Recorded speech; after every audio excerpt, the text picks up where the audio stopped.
Okay, and I would like on behalf of all the people that are assembled here tonight to say thank you very much for showing up.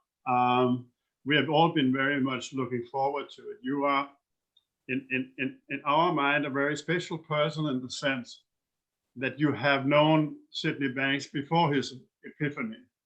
So you have been witnessing everything going on from the birth and the genesis of the principles and up to now, and that must have been quite a marvelous travel you have been through. I have been looking through your book, The Path to Contentment, and I was very taken by the 3 steps you have at the end of the book to deepen the understanding of the principles, which you very eloquently said would be to acknowledge the wisdom and to share what we have learned and to be grateful for what we have learned. And I think that was a very beautiful ending to the book, which I thoroughly enjoyed, and we're now in the process of translating. But now people haven't come here in order to hear me speak, so I would just leave the word to you and again express our gratitude that you're taking time to show up in our small community. It is very much appreciated. Thank you very much. Oh my goodness, what a beautiful introduction, Christian. Thank you. I'm the grateful one that you would offer to do this translation of my book. I'm very grateful. I never dreamed in 1,000 years that I might have this opportunity, you know, to get any book translated. So I'm very, very grateful to you and Purnell and Sami and whoever else is going to help you with the translation. It has been quite a journey, and little did I know or can know that when I first met Sid after Ken had worked with him for 8 years at the pulp mill, Sid a welder and Ken a pipe fitter, and much as we enjoyed our relationship during that time before he had his experience, it probably was a year that I knew him and Ken knew him 8 years. It was toward the end of those 8 years that Ken started to talk a little bit more about Scotty, because they started to have interesting conversations at work. There was something stirring in them, waking them up inside. And they didn't know really what it was, but just that there was a book, and Sid has talked about this at his conferences and in his recordings. There was a book that a workmate had, and he was reading it at work during lunch. And Sid asked him what it was about, because this fellow was very highly respected and good friends of both Ken and Sid. And the fellow said to him, "Oh, Sid, you wouldn't understand it. You know, it's beyond you. You wouldn't understand this kind of material and knowledge. That's beyond you." And Sid said, "Well, I'm interested. Like, what is this you're reading?" And it turned out to be Krishnamurti. I don't know which book, but it was a book by Krishnamurti. And so the fellow allowed him to take it home. And Sid started to read it and became very curious, and something again stirred inside him, but he didn't know what it was, just that he had some interest in what was being said. And there was something in the book that struck a chord with him. And so he tried to find it again the next day. And he says in his talks, in his conference recordings, he said, "I started from the beginning of the book and went to the middle, and I couldn't find it. And then I went from the end of the book to the middle, and I couldn't find this little sentence that really had some meaning to me." And he thought that was curious too, that something had struck him. He couldn't remember what it was, and then he couldn't find it. And so that was that. That was kind of the end of Krishnamurti. But there were still some interesting conversations. And during our friendship, before Sid had his profound spiritual experience, the four of us would gather together and we would watch this old TV program called Kung Fu. I don't know whether you'd have ever had this in Denmark or not, but it was a very popular show in North America about a master and his student. And they never fought. It was more they would fight to protect themselves. It wasn't like prone to violence or anything. And Sid did have a black belt in Kung Fu. And so again, he used this as exercise. It wasn't for violence or anything like that, because Sid was always a very gentle man. But he was drawn to this program, Kung Fu, and so were we. We were drawn by the artistry of the movements in Kung Fu, and we were very drawn by the philosophical sayings that the master would relate to his student. And again, we didn't know why. This was very unusual for us to be stirred, and it also speaks to that our soul was recognizing something, but our intellect didn't know what to make of it. And yet we still were being stirred from the inside out. So we would gather together every Thursday at one or the other of our homes to watch Kung Fu and then discuss it a little bit later. That was the extent of our self-awareness, really. Although there was a time again, Sid's wife at that point, who passed away in 1987, was a nurse and a very gentle soul, a very caring person. And so there was a point where, again, one of the workmates at the pulp mill joined the crisis center to volunteer his services to those in need. And they talked to Sid and Barb. They felt that they would be valuable volunteers. Barb, because of her nursing background, and the crisis center had people that were suicidal, who were heavily addicted to drugs and alcohol and so on. And so this fellow said, why don't you come and volunteer, see what you think of it? And Sid and Barb invited us to join them. And I was very nervous because in those days, we all were insecure, but I suspect I was the most insecure. And so I thought, what on earth can I possibly offer people in crisis? Because I never felt far from crisis myself. I shouldn't laugh at this, but now, I look back and I'm gentle with myself. But in those days, I also had, in my insecurity, I struggled with deep depression. And sometimes I was in such a pool of depression that I wouldn't get out of bed. And there were moments where I was suicidal, driving in the car, heading toward the ditch. And then at the last minute, something pulled me back, so I had all that going on. And I thought, what can I possibly offer to those in crisis? But I wanted to join at the same time. There was something inside stirring more than my insecurity.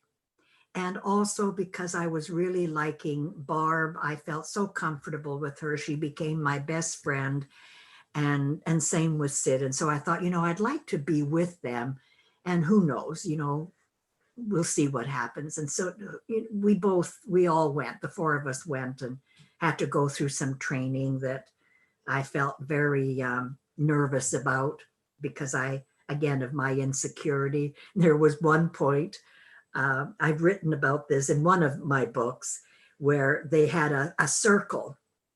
All of us volunteers gathered in a circle, and then one person would be in the middle of this circle.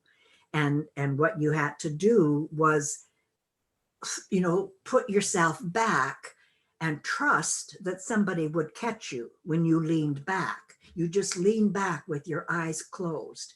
Well, my goodness, there was no way I wanted to do that. I didn't trust anybody to catch me. And I was pretty heavy in those days. And I thought, I mean, even if they tried to catch me, they might drop me, and all this kind of insecure thinking was going on. And so anyways, I did it and they caught me, but I still didn't see what's the value of this. Like, how is this going to help me if I'm talking to somebody that is suicidal on the phone?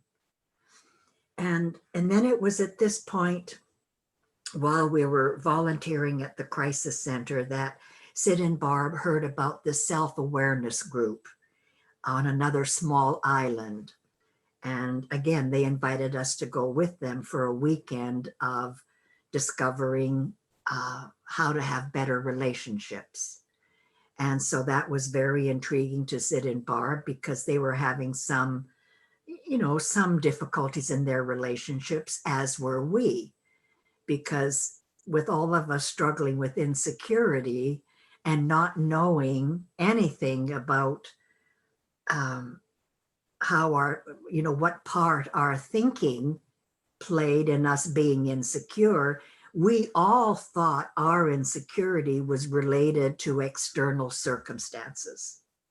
And so if we couldn't change our external circumstances, like if somebody didn't give us $1 million so we weren't so poor, or if I could have gone to university, which I never was able to go, then maybe, I'd be more secure. So we had all these conditions about how we might feel better.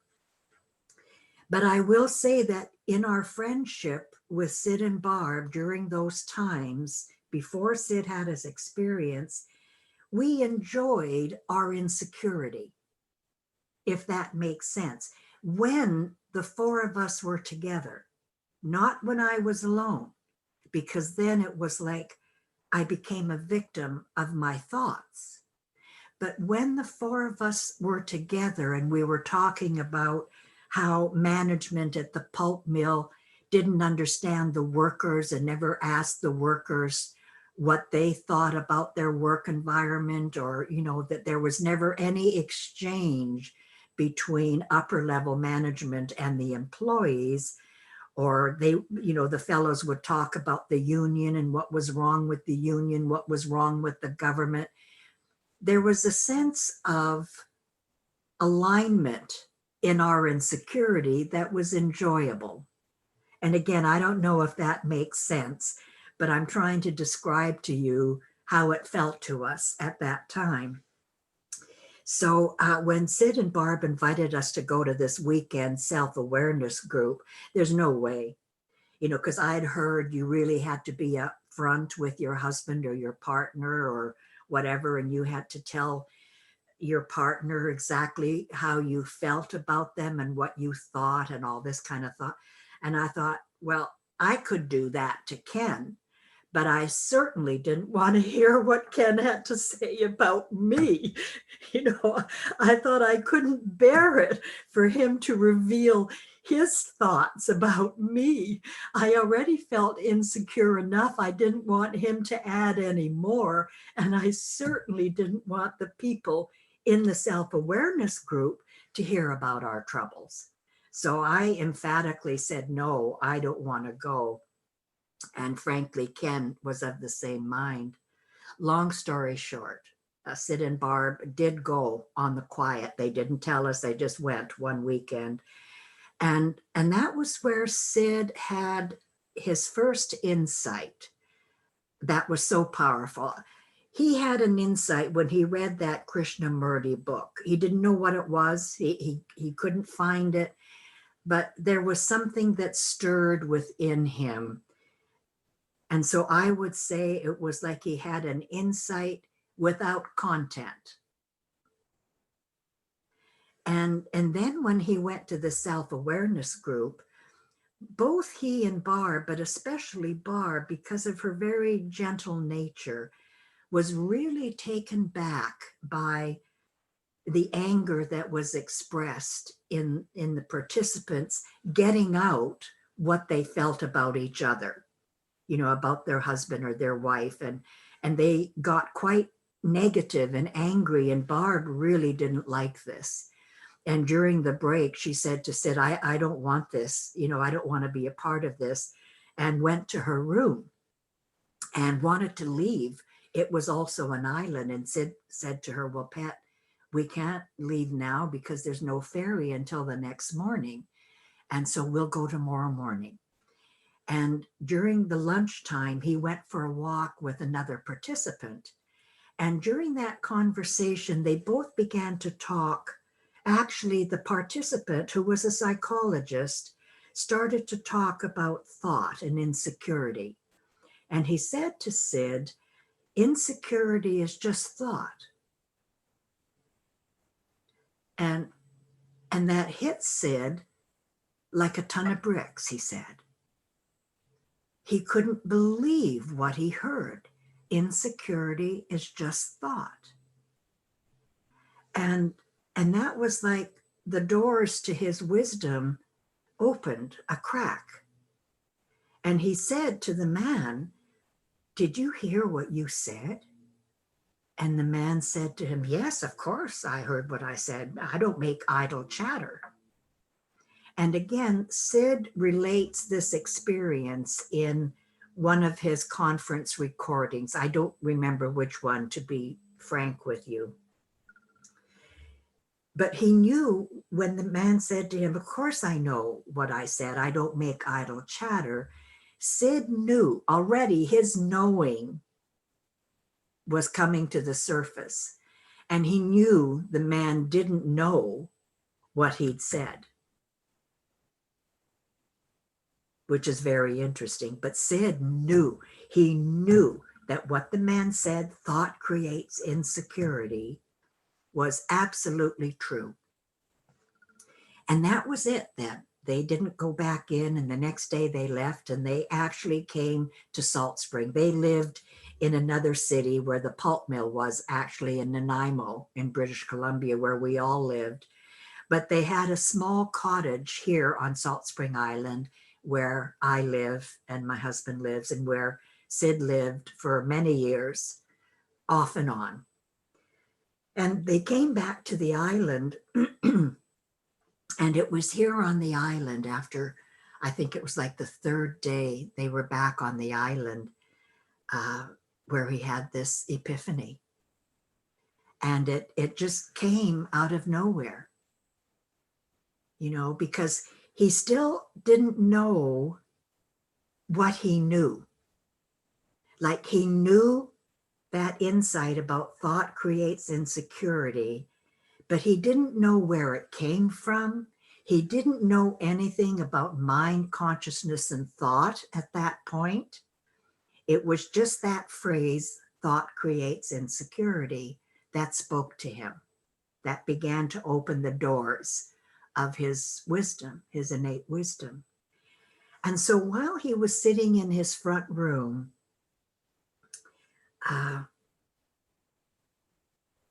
he was overcome by, as he describes it again in one of his recordings, he was overcome or enveloped in what he described as this white buzzing light for maybe 4 or 5 seconds. And at the same time, it was timeless. And this buzzing white light opened the doors completely to his true self, his true nature, which is exactly the same within us all, our true nature. And he knew, he told us later, he knew that that buzzing white light that he was enveloped in, that he had gone home inside to that formless spiritual energy. And even though it lasted moments, he knew he'd found God. That's how he described it. And Sid was not a religious man.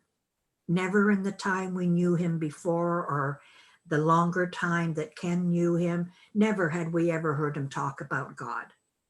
Not even when he had that brief insight without content from reading a bit of Krishnamurti, he never spoke about God. And Barb was not in the room with this when this experience happened to him. But as he continued to sit there for a few moments, he then sort of came back to his human nature, and he heard Barb and the mother-in-law talking in the kitchen. And he had this, what he called cosmic humor. And as he listened to them having this conversation, he burst out laughing. You know, there was such a feeling that had risen inside him. And what he heard them talking about was pretty nonsensical. And the ladies both came in, and again, this is in his recording, the ladies both came into the front room, and Barb is there with her hands on her hips and saying, and what are you laughing about? And the mother-in-law is even more upset, you know, and like, how dare you, Sid? What are you laughing about? And he knew that he had to make amends because he didn't want the two ladies mad at him. And so whatever he said, I don't recall what he said, but he knew that this had been a very profound experience. He never called it enlightenment. It wasn't until sometime later when he was talking to others that they said to him, well, Sid, this sounds like an enlightenment that you had. Because when he began to talk about God and the form and the formless and things like that, and this buzzing white light, that's what people said, you know, you've had this profound epiphany that a few rare human beings have throughout time when humanity needs it the most. And so Sid and Barb came to visit us again about 3-4 days after this experience, came back to Nanaimo. And Sid, when he walked in, he looked very different to us. He looked so much younger, you know, because the stress that he had carried on his face and in his body had vanished.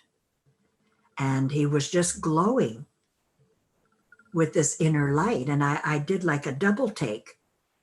You know, I invited them in and I look at him and say, wow, you know, what happened to you? Was this that weekend? And then he related to us what had happened to him. He didn't say much about that weekend till later. To him, what was so alive when he came to visit us was the epiphany he had, because he told us he hadn't slept for 3 days and 3 nights because there was so much information, insights coming out of him. You know, he'd never experienced anything like this. And so that was what he shared with us as much as we allowed him. And what he did say to us is that he had discovered the secret to life. And he now knew what God was. And when he said that, he looked at me directly. And I avoided his eyes because that was too much for me. Like, he knew my religious background. He knew I had gone to a convent. He knew I had a lot of fear because of what I had learned in my religion about purgatory and hell and sin and all that. And so he knew my fear. He knew that I thought God was like an entity in the sky. And I firmly, firmly believed that at that point. And here he's saying, you know, I know what God is now, Elsie, and I have discovered the secret to life. And he said, Barb and I are going to travel the world. He said, these spiritual gifts, he didn't talk about principles. He said, these spiritual gifts that I've uncovered have the power to change the fields of psychology and psychiatry. Well, at that point, Ken and I are looking at each other. Our eyes were like saucers. It's like, what? God? You're talking about God. You're talking about you've discovered the secret to life. You're talking about what you found is going to change the fields of psychology and psychiatry. My goodness,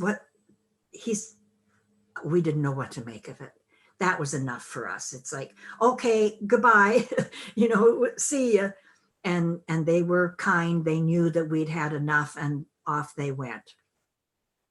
Again, long story short, 18 months I struggled with what this man was sharing.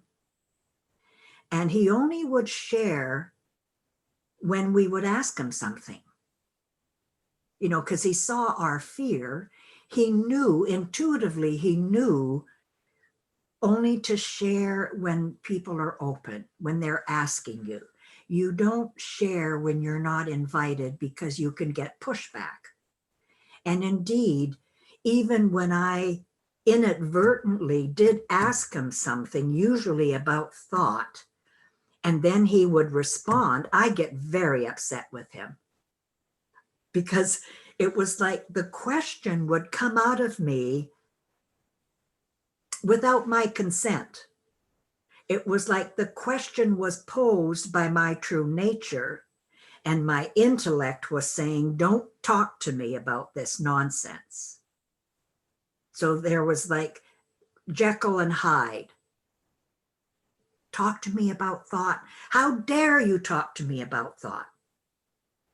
Poor man.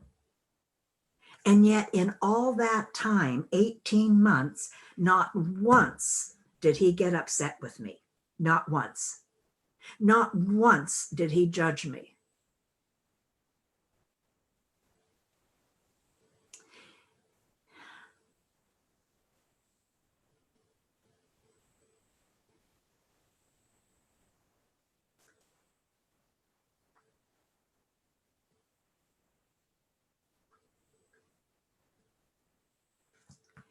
He just gave me unconditional love.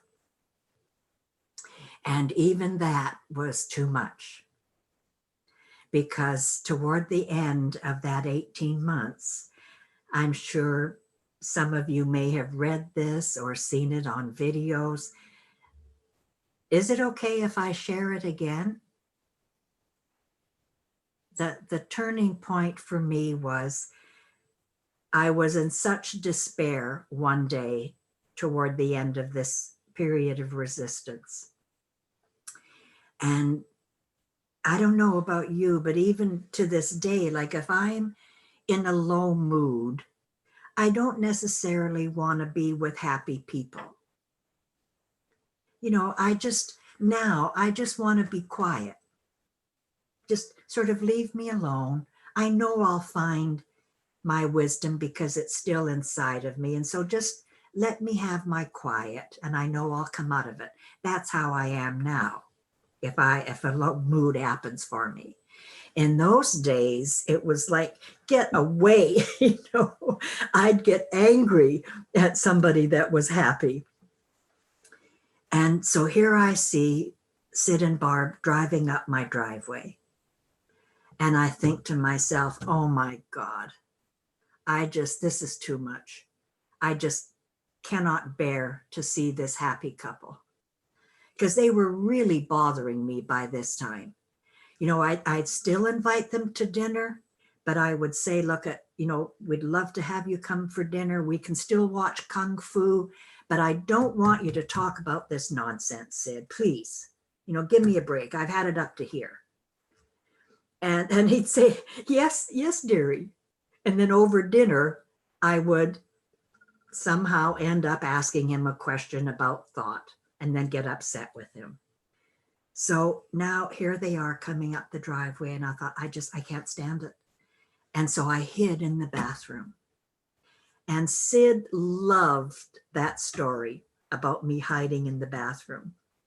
And later on, after I had my insight during that experience of, in my utmost fear and despair, hiding from love, which is what Sid was offering, was unconditional love.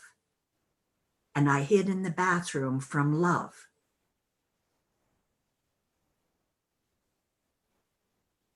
And in they come, called my name. I'm just, sort of holding myself like this, waiting for them to go, just as still as a mouse. Off they go. And then I just was motivated to move out of the bathroom and to go get them. And I beckoned them back in. They came into the kitchen. I didn't know what to do. I was beside myself.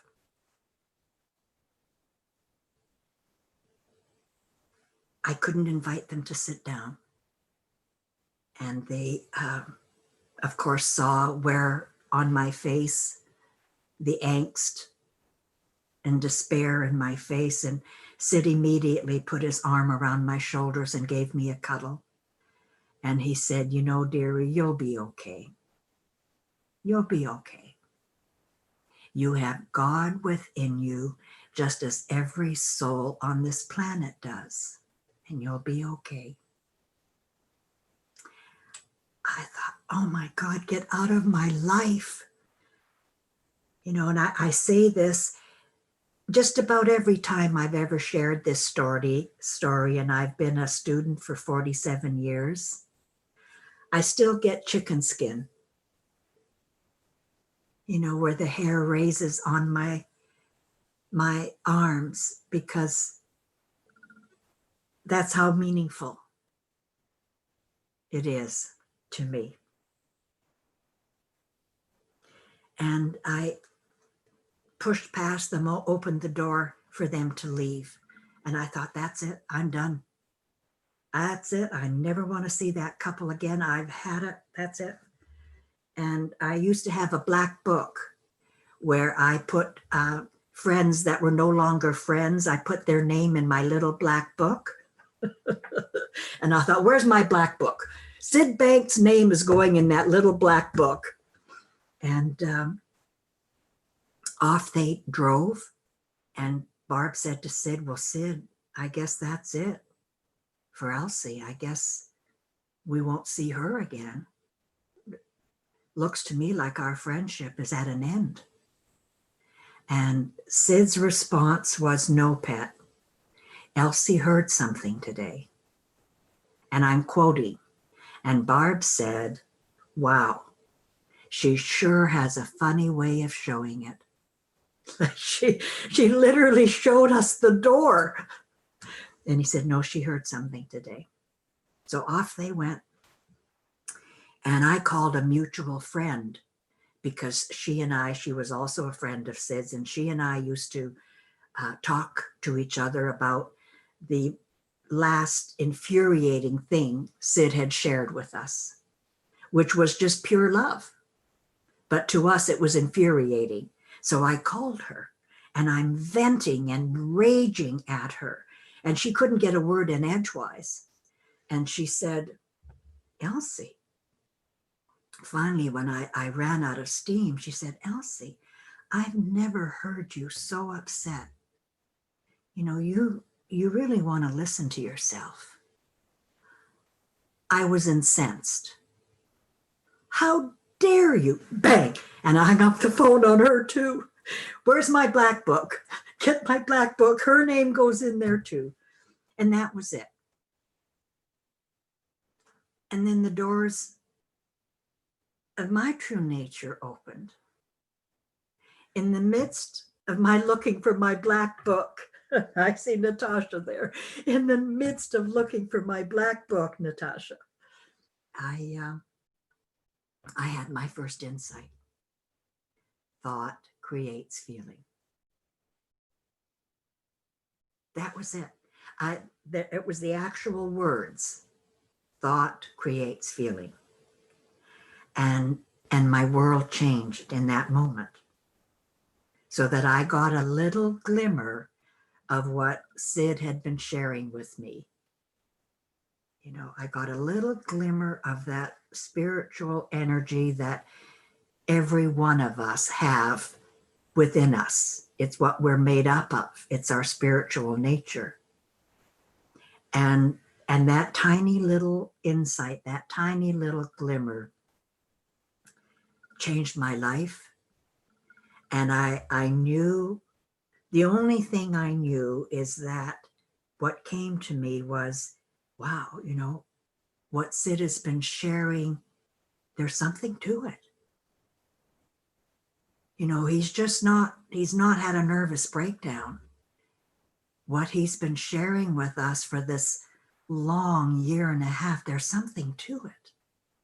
I didn't know what it was, but I knew there was something to it. And I want to say this, that when Sid had the full experience, where, as he talks about it in his Hawaii tapes, that he went through to the other side, he didn't just have a near-death experience. He really emphasized that point. He honored people that had had a near-death experience. He had deep respect for that. But he honored that he went through to the other side and came back. And he didn't know, like, he knew it was God, but he didn't know how it was going to unfold. When I described earlier that he said to us that he'd spent 3 days and 3 nights with just this volumes and volumes and volumes of insights coming to him, so strong and so deep that, like, he couldn't process it. You know what I mean? Like, with his intellect, he couldn't process it. He just absorbed this spiritual knowledge. He just absorbed it. And so when I had that little insight with those words, that was all I had.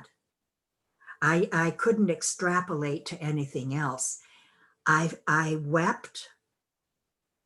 I cried because I found such relief that there was something to it, even though I didn't know what it was. And I remember that I felt worthy. For the first time, I felt this unconditional worthiness rise up in me, which was my true nature. I didn't know what that was at that point. I just felt it. I just experienced it. And that's so important, that it's the experience that counts. And then the articulation, or the words, the description, will follow at some point. And that's so powerful for you all to know, not only for yourself, that if you get a feeling, this deep feeling of your true nature expressing itself, but you don't exactly know what was that. You know, I know I felt something, but I can't put my finger on it. That's okay. Don't mess with it. Don't try to figure it out. Don't try to wrap your intellect around it. Your intellect will catch up, because the intellect is slower than wisdom. Wisdom is like, it has no time. It's just there. That's why I'm talking about the experience. You get the feeling, and why Sid throughout his teachings talked about, don't listen to my words. If you get a feeling, you get that deep feeling, that's it. So that then started me on my journey, where I, in my worthiness, my in sort of innate worthiness that came out that I didn't know I had, it well-being. In my well-being, then I fell in love with my family more, because I was in my well-being. And that's what happens when you're in your well-being, you fall in love with the world. So I fell in love with myself. I fell in love with my husband and my children. And so when they came in the door that afternoon, instead of, scolding them because they didn't put their boots away or hang up their coats, they didn't put their lunch bucket away because I did it for them. And I made him a cup of hot chocolate and, that kind of thing. Like, I was kinder to them intuitively because I'd found worthiness inside myself. Again, I want to stop here just to say that was the start of my journey. And maybe a year or so after that, we moved to Salt Springs so that we could be closer to Sid and Barb, maybe even 2 years after that, because Sid did continue to work at the pulp mill for 10 months after his experience.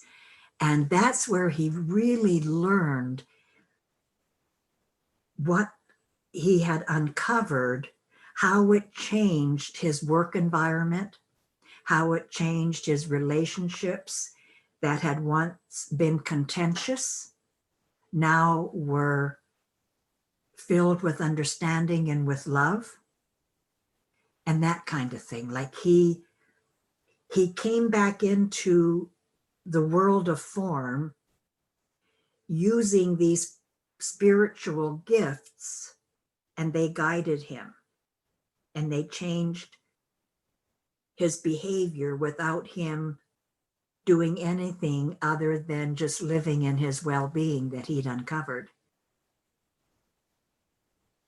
And so I began later on, when we moved to the island, and the psychologist came from America to try to figure out this mystery. What was this mystery about a welder, a Scottish mystic who had been a welder, was now having great success with people who were struggling with depression and trauma and severe mental health issues. Like, the word had spread somehow, and they were drawn to investigate what's going on in this little island, and came to meet Sid. That would be Roger Mills and George Pransky, Keith Blevins. And then Sid asked me to start talking at these little gatherings and so on. And that was then how I started to share this work and started to write. Like, when I first saw Sid writing Second Chance, I came into his home here on the island, and I saw all kinds of papers on the floor, handwritten papers. And I said, what's all this mess, Sid? And he said, well, dearie, he said, I'm writing a book. And I had to chuckle. And then, I hid the smile on my face, because I thought, like, he couldn't even spell psychology, and he's going to write a book. I was dumbfounded. And then I thought, well, who knows? Look what's happening already. Psychologists are coming here to the island, so who knows? Maybe he will write. And then I ended up, he asked me to be his typist. And so I typed up his, that first book, Second Chance. Little did I know that I also would begin to write books, which brings me to the path of contentment. So I'm going to stop there and see if you have any questions, or Christian or Pernell, or I see Lottie on there now. If any of you think that there might be something else helpful that would be lovely. I think that if Santa, who has got a great view over the masses, if you could direct the people who has a question, it would be lovely. Yes, I think if you just wave at me, then I can give you the word.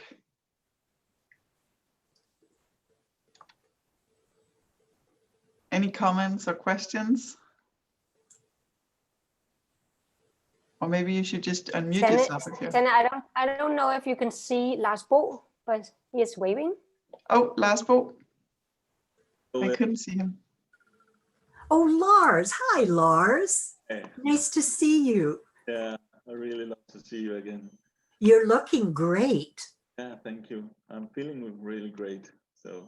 Excellent. Yeah. I wondered, how was it for you in the beginning when you started to share? Terrifying. It was terrifying because I still had this thought that I was very shy and my insecurity would come out again. So when the doctors came to the island, Sid would have a few of us who he would invite to meetings and seminars, and he would invite us to share a little bit. I was always hesitant to say anything too much. When we were in his home and there were just, say, Sid and Barb and Roger and George, I felt more comfortable to share a little bit about what I was learning. But it wasn't until the first time where I did share what I would say formally, where the doctors, actually, I think it was Roger, was working in Eugene, Oregon, with the university in Oregon. And he invited Sid to speak for a weekend at a retreat there. And Sid invited me to go with him. And I was really honored, but I was also scared to go and talk with people. However, while I was with them, like when we flew there, and when I met with Sid and I think George was there, but it was Roger who had actually invited us, had breakfast with the three gentlemen and myself, I felt safe because I felt like under the protection of Sid's presence, his well-being protected me. And then he said, okay, dearie, off you go with Roger and George, and I'd like you to open it up and just talk for as much as you feel comfortable, and then I'll come in. And I was terrified, Lars. And I've shared this also in my books and on tapes. The feeling I had, and I'll share that feeling.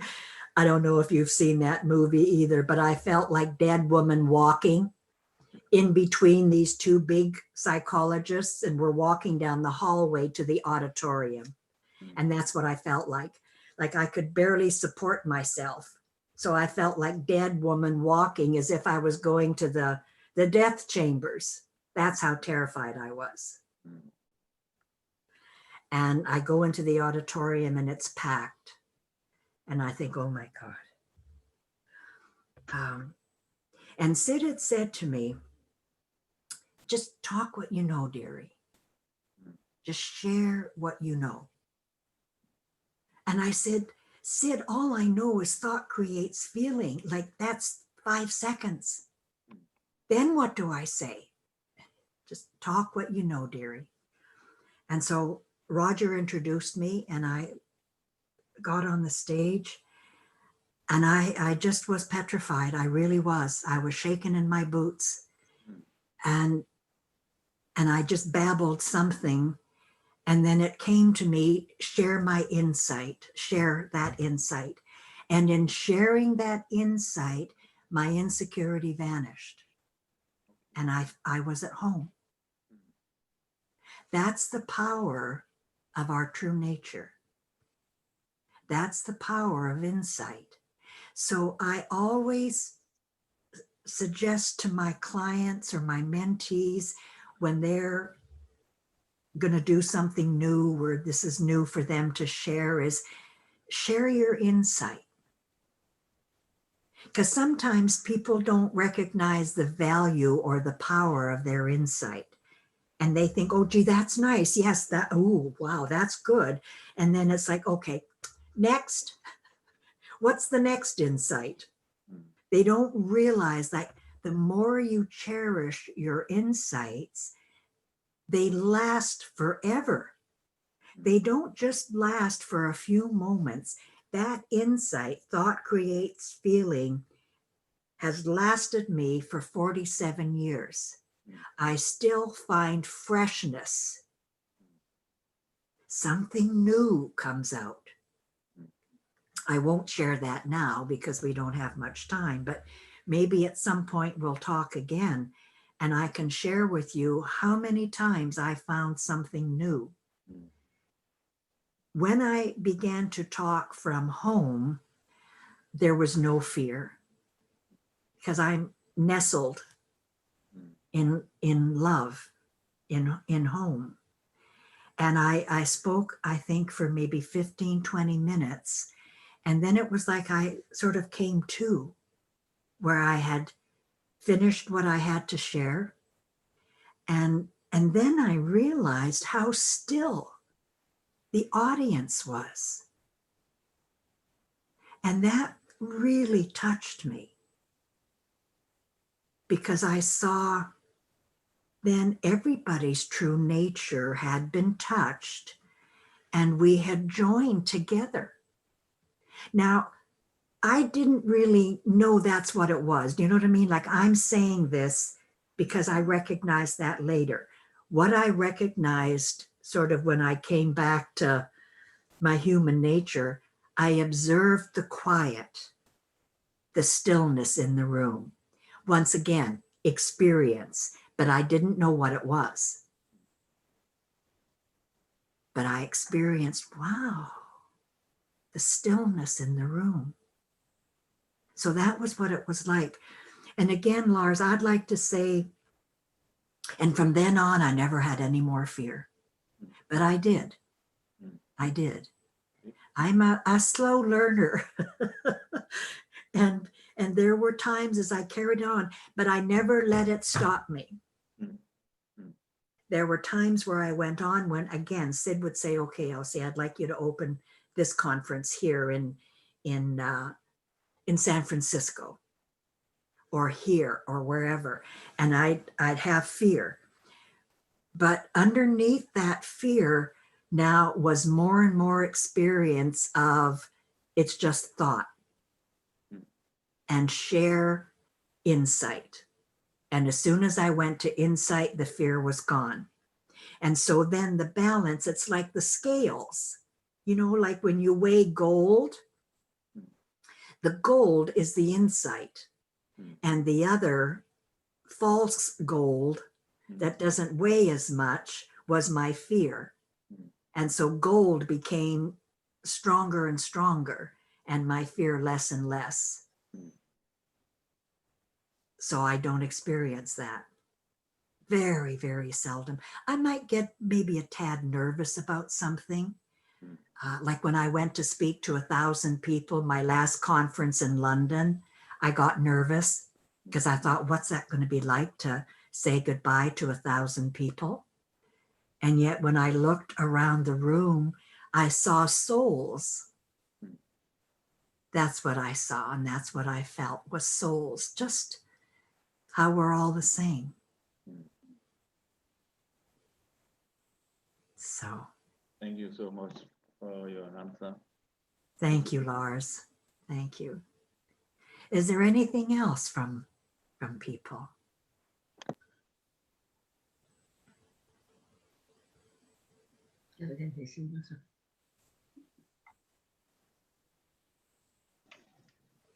If you have a question or comment for Elsie, please just unmute yourself. I have a question. Yeah. Hi, Catherine. Hello, very nice to meet you, and thank you so much for your story and for sharing. Oh. It's very inspiring. Thank So as someone who's fairly new to the three principles, what advice would you give someone just embarking on this journey? Say that again to me. Yeah, so my question is, so again, me being very new into the world of the three principles, I'm Yes. wondering what advice you would give to someone like me, like just embarking on this journey of beginning to understand the three principles. As you've come in to your journey with the principles, have you had a good feeling about it? Definitely, yes, I have.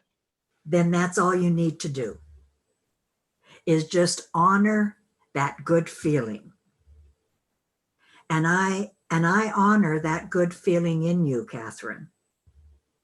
You know what I mean? That you've come on your journey with a good feeling, that you haven't maybe had a resistance or anything like that.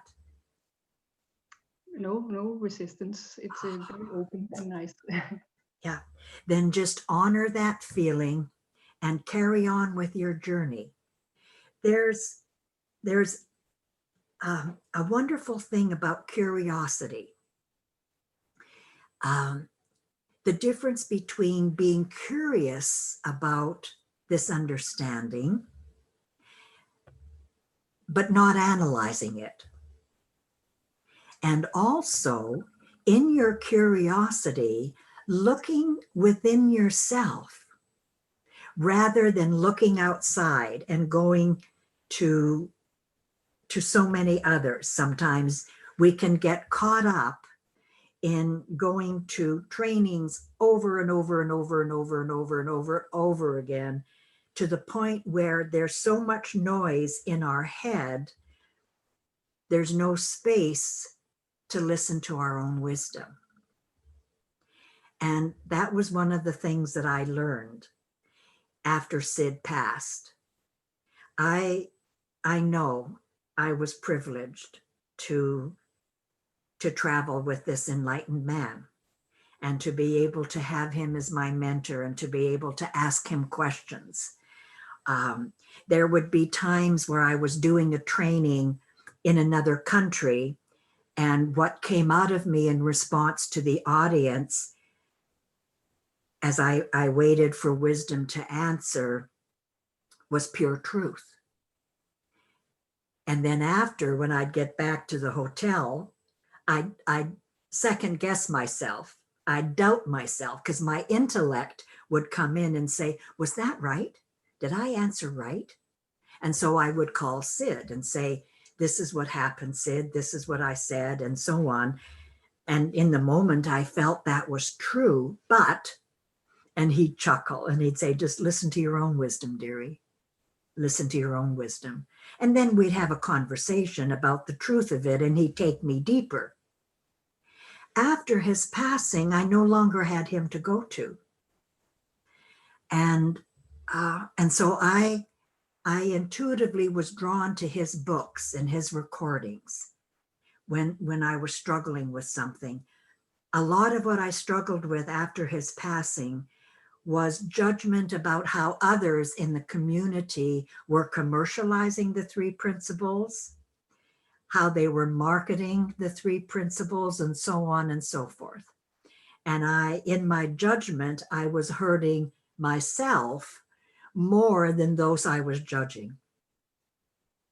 And what alerted me to the fact that I was hurting myself was by my feeling. It finally dawned on me, I'm so stressed out. Like, what's that about? But I didn't try to figure it out, Catherine. It was just that curiosity about, I'm so stressed out. What's that about? And I just rested in not knowing. I couldn't go to Sid. I did listen to some of his tapes, but even more than that, it's like my wisdom guided me at that point is just be still. Just be still and wait for the answer to come. And what came to me, Catherine, is I didn't have to be the three principles police. that the principles protect themselves. Nobody can destroy the formless. Nobody can destroy Sid's legacy, which is what my concern was.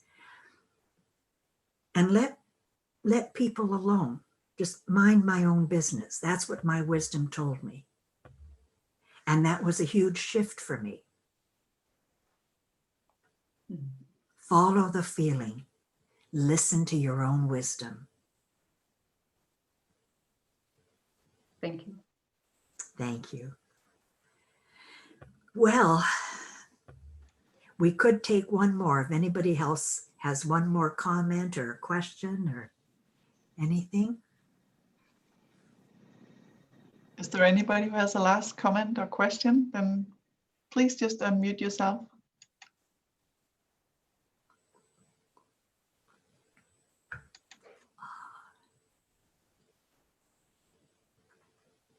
Maybe people are just sitting here with that wonderful feeling, Elsie, that, oh, maybe Pernille have a question. Pernille?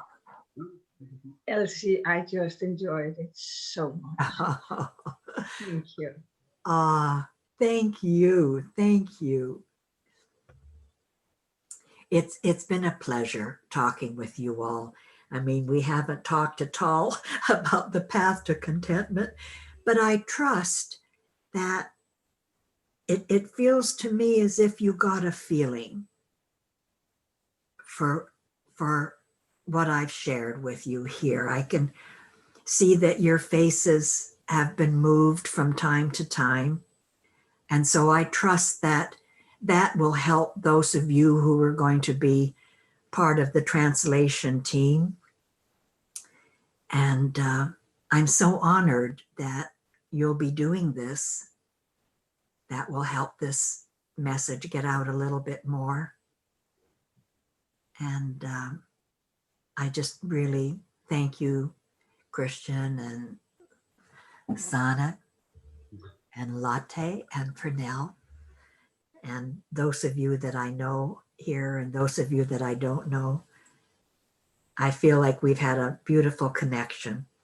So do we. So Ah, do we. thank you.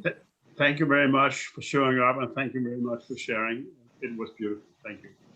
Okay, thank you. Thank you so much, Elsie. Thank you. Lovely to see you, Elsie. Oh, thanks, Natasha and Chris and Doris and Latte, Victoria, all of you. And is this Kiss? How do you say that name? Can you unmute yourself and tell me how you say your name?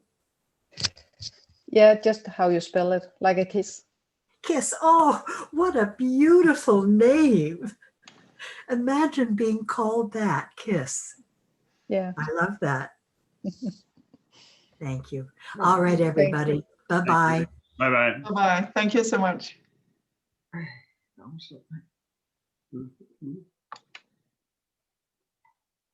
Varmt.